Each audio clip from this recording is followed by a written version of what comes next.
સીવીબેન. ડોક્ટરને બતાવ્યું.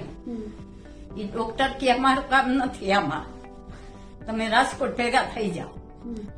તના સાહેબ આગળ અમે આવ્યા, એને બધું તપાસ્યું, રેબોરેટરી કરી, બધું કર્યું. પછી બાટલો ચડાવ્યો અમને. તો 2 કલાકમાં તો બધું ક્યાં ગયું દુઃખ કઈ ખબર ન પડી. એવું સરસ થઈ ગયું.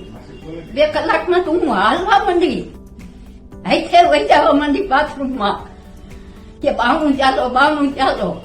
કે ના, બાવણું નથી ચાલતું, પણ સારું થઈ ગયું. હાવ આભાર તના સાહેબ નો આભાર માની છીએ અમે.